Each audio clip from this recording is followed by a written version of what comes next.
a 7ª parte da série sobre o texto Ceticismo de Michael Williams.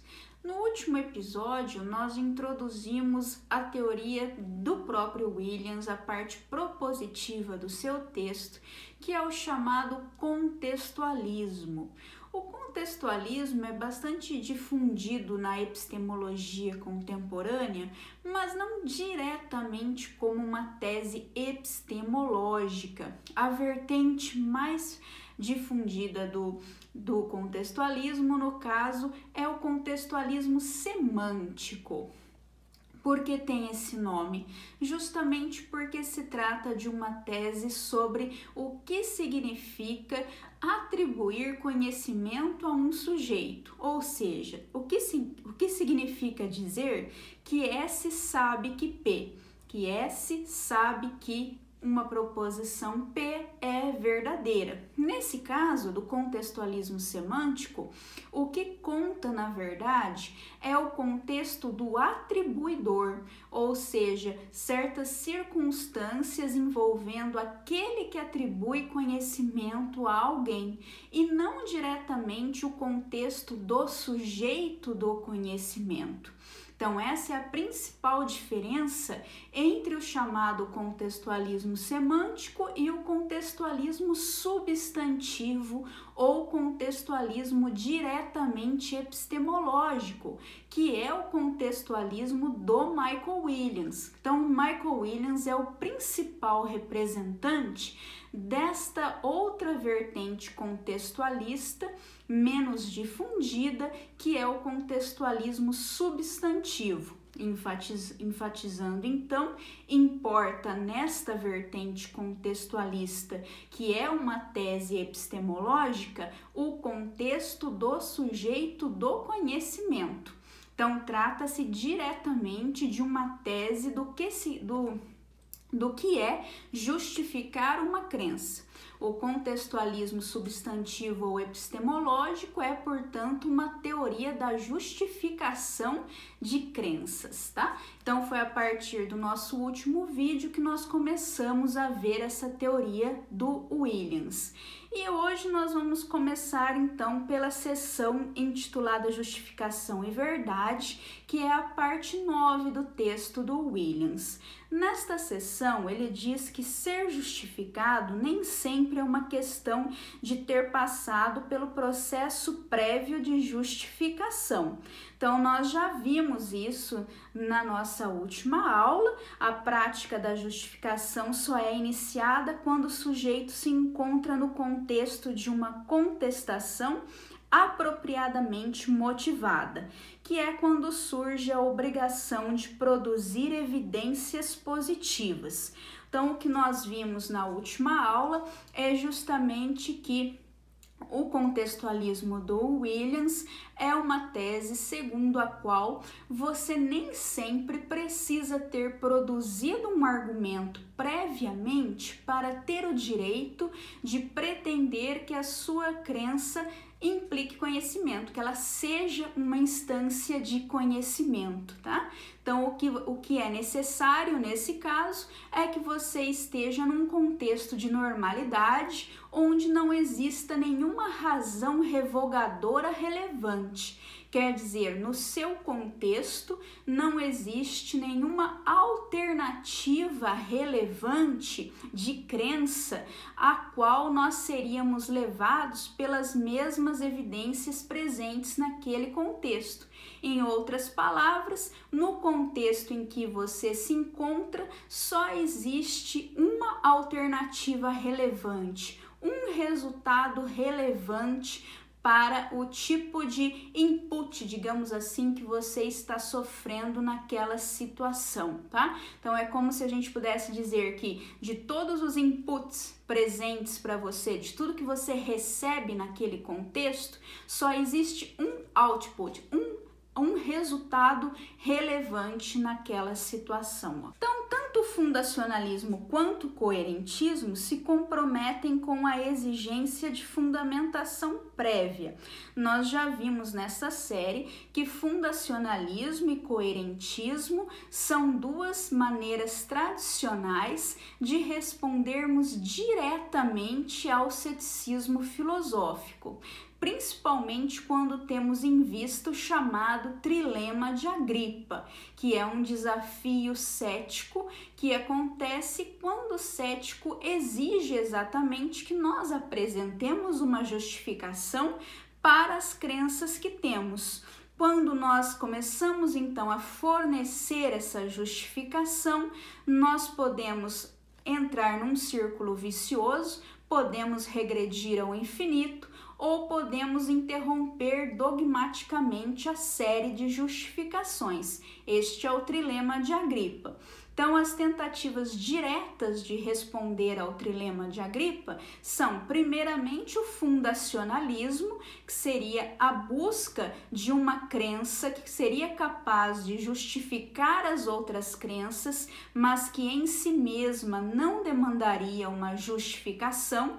Então, a busca de uma crença básica, e de outra parte o coerentismo, que seria a teoria de acordo com a qual o conhecimento está justificado, cada crença está justificada quando ela está inserida dentro de um sistema com determinadas características, notadamente um sistema coerente. Então, o pertencimento ao sistema, num círculo não vicioso, é que geraria a justificação de crenças particulares. Seja lá como for, essas duas teorias são então teorias inseridas dentro daquilo que o Williams chama de viés evidencialista.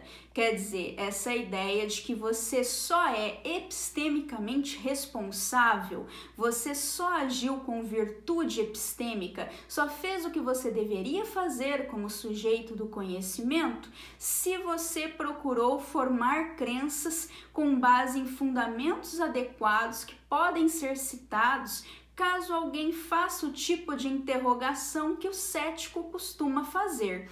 Então, é esse tipo de pressuposto que o Michael Williams está rejeitando. Por isso, ele considera que nós podemos escapar aos problemas típicos tanto do fundacionalismo quanto do coerentismo, que nós já vimos nessa série. Por sinal, esses problemas já foram abordados nesta série. Então, como fundacionalismo e coerentismo não são boas saídas para o ceticismo, de acordo com visões bastante aceitas na epistemologia contemporânea, teorias externalistas, como é o caso do próprio contextualismo, sempre ganham bastante força hoje em dia.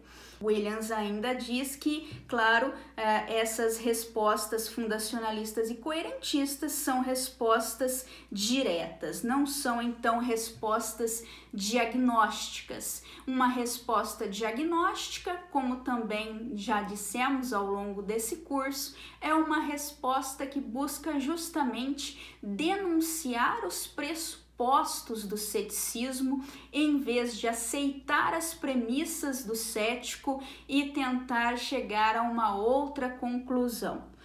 No contextualismo, é a responsabilidade que assume essa precedência explicativa sobre a fundamentação. O Williams, como nós já sabemos, diz que a justificação possui duas dimensões. Uma dimensão é subjetiva ou pessoal, é exatamente a responsabilidade epistêmica.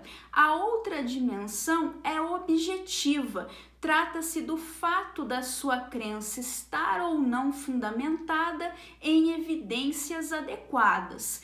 Então, ele considera que o viés evidencialista implica justamente em tornar a responsabilidade epistêmica dependente da exigência de fundamentação prévia, dependente da dimensão objetiva da justificação.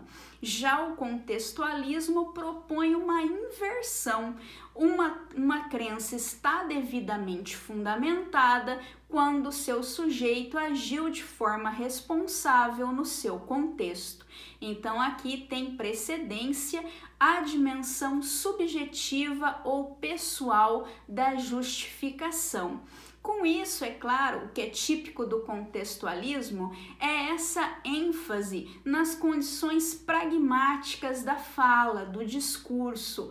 Uma teoria que também vem, portanto, a reboque de certas mudanças, revoluções que nós temos observado na filosofia da linguagem do século XX para cá, sobretudo a partir do segundo Wittgenstein, com o seu conceito de significado atrelado a jogos de linguagem, quer dizer, uma multiplicidade de significados, variando justamente conforme o contexto.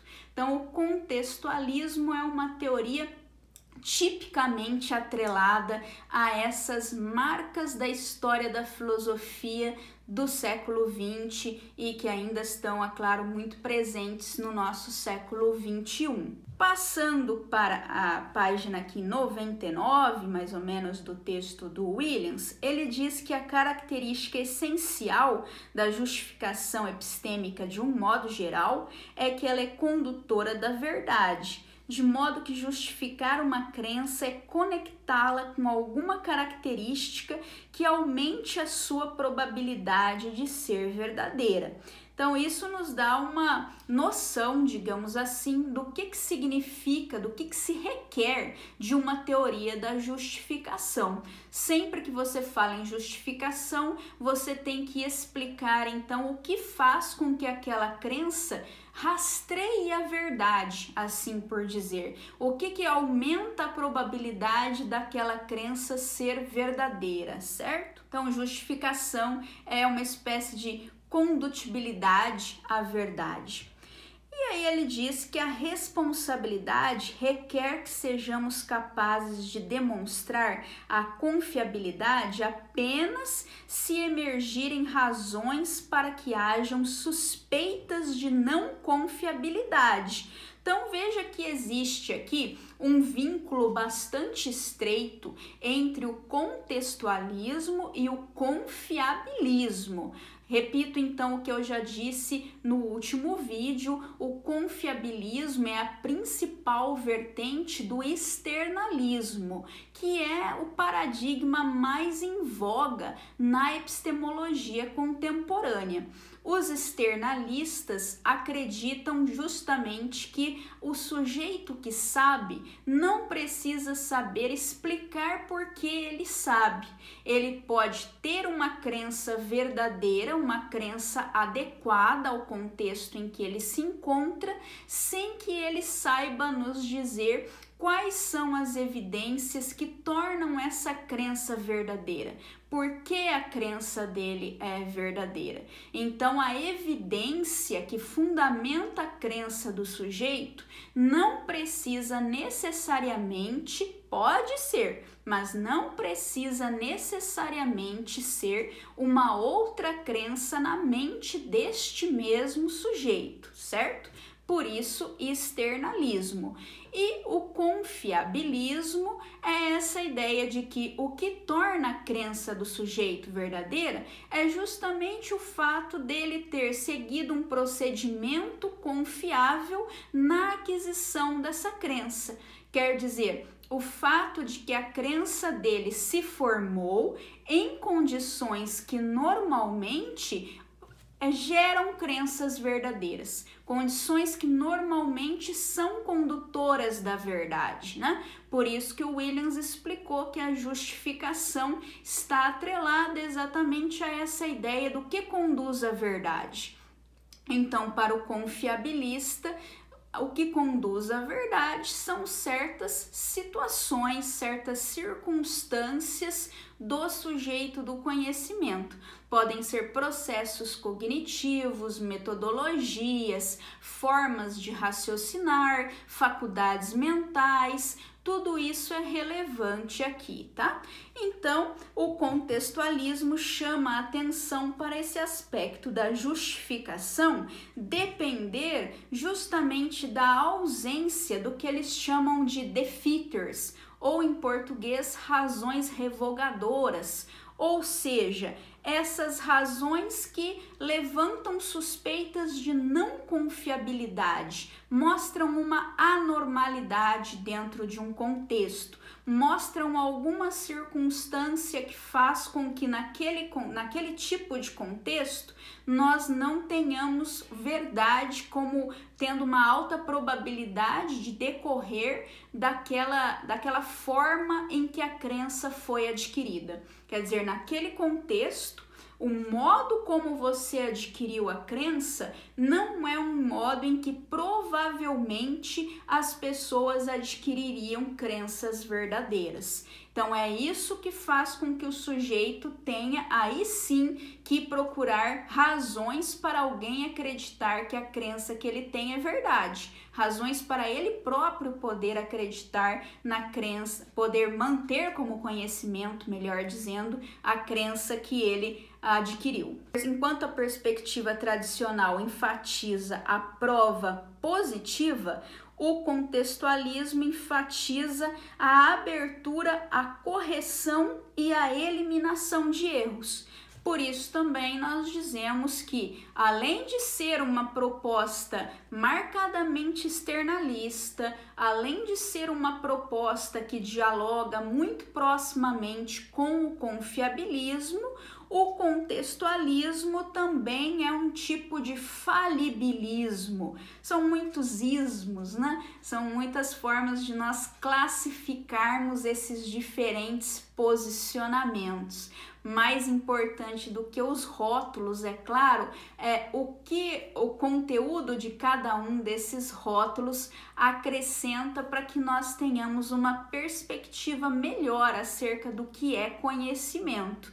Então, esse último ismo que nós citamos, o falibilismo, é só uma maneira da gente catalogar aquele tipo de teoria epistemológica que justamente parte da premissa, parte do pressuposto de que nós poderíamos estar enganados e ainda assim temos conhecimento. Quer dizer, o conhecimento nunca é definitivo, o conhecimento é sempre suscetível à revisão, desde que haja uma boa razão para colocarmos em dúvida as nossas crenças. A dúvida não pode vir do nada, a dúvida não pode ser um simples exercício abstrato, como seria para o cético filosófico. Então, terminando esta seção 9 do texto, nós temos o seguinte: Williams afirma que é uma conquista histórica do ceticismo ter movido o conhecimento na direção do falibilismo e do contextualismo, né? Então, quer dizer, o ceticismo, nesse sentido, tem a sua importância. Por isso que lá no começo do curso nós já vimos o Williams abrir o seu texto com uma citação do Laurence Bonjour, que diz que o ceticismo é tão importante para a epistemologia que se os céticos não existissem, o epistemólogo precisaria inventá-lo. Quer dizer, sem o ceticismo, sem a necessidade de respondermos a esses desafios, nós não teríamos moldado a teoria do conhecimento, a epistemologia, como ela foi moldada nos dias de hoje, como justamente uma teoria marcadamente externalista e falibilista. Então, passando para a seção 10 do texto do Williams, essa seção intitulada Ceticismo e Prioridade Epistêmica, ele nos pergunta: e o ceticismo cartesiano? Porque vocês devem ter notado que depois de ter apresentado o trilema de Agripa, as respostas mais tradicionais dentre as respostas diretas ao trilema de Agripa, eu falei também, seguindo o texto do Williams, do ceticismo cartesiano. Mas aí, quando nós chegamos à parte propositiva do texto do Williams, parece que só era relevante o trilema de Agripa, né? Parece que nós temos pensado o contextualismo sempre como uma resposta diagnóstica ao ceticismo caracterizado pelo trilema de Agripa, nos esquecendo do ceticismo cartesiano. Então, nesta sessão, o Williams pretende exatamente nos mostrar como é que fica o ceticismo cartesiano nessa teoria contextualista, se ele pode ou não ser colocado. E é claro que você já pode imaginar que o contextualismo pretende também ser uma boa resposta ao ceticismo cartesiano. Ele diz aqui que o próprio Descartes relacionou o ceticismo com o desinteresse por preocupações cotidianas. Talvez você se lembre da leitura das Meditações Metafísicas de Descartes, que quando ele introduz a figura do gênio maligno, ele diz que nós vamos pensar no gênio maligno quando estivermos inclinados a não duvidar. Quando todo aquele exercício, toda aquela construção teórica feita nas primeiras meditações, na primeira meditação, né, sobretudo, quando toda essa construção para de ser simplesmente teoria e nós começamos a viver a vida na prática, quando nós voltamos para a nossa vida cotidiana, então tudo aquilo cai por terra, porque Descartes justamente assume que na nossa vida cotidiana nós não duvidamos, a dúvida não resiste à prática.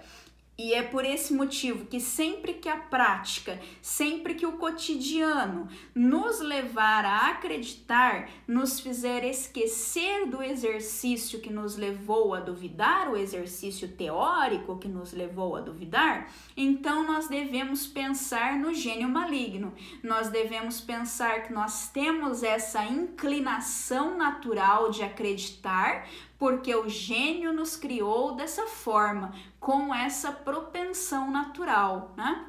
Então, o gênio maligno, ele, ao mesmo tempo que é um artifício metodológico, é um experimento de pensamento, ele também está conectado com essa admissão cartesiana de que a dúvida funciona apenas em contextos teóricos. A dúvida nunca é plausível, nunca resiste aos contextos normais da vida. Passando para o que vem na sequência do texto do Williams, ele diz que contra o ceticismo cartesiano, o contextualista nega que a gama de alternativas relevantes para uma dada afirmação seja determinada apenas pelo conteúdo proposicional da afirmação. Então, o que ele quer dizer com isso? Se você pensar simplesmente nas proposições nas quais nós acreditamos em abstrato, exatamente sem aquele contexto pragmático da fala, se nós excluirmos as situações de fala, se nós excluirmos o contexto do discurso, então é verdade que qualquer outro cenário passa a ser igualmente relevante. Se eu pensar, por exemplo, eu estou aqui tendo certas percepções sensoriais, eu estou recebendo algumas impressões por meio dos meus sentidos, ou pelo menos eu acredito nisso, é como se eu estivesse tocando nesta mesa, como se eu estivesse tocando nesta caneca, como se eu estivesse vendo a caneca, mas aí existe uma alternativa igualmente relevante para essa hipótese que eu aventei de eu estar num determinado escritório na minha casa, recebendo dados sensoriais de objetos que são realmente semelhantes a uma mesa, uma caneca e existem no mundo físico dessa forma fora da minha mente. Quer dizer, existe uma alternativa relevante que explica da mesma forma porque eu tenho esse tipo de crença.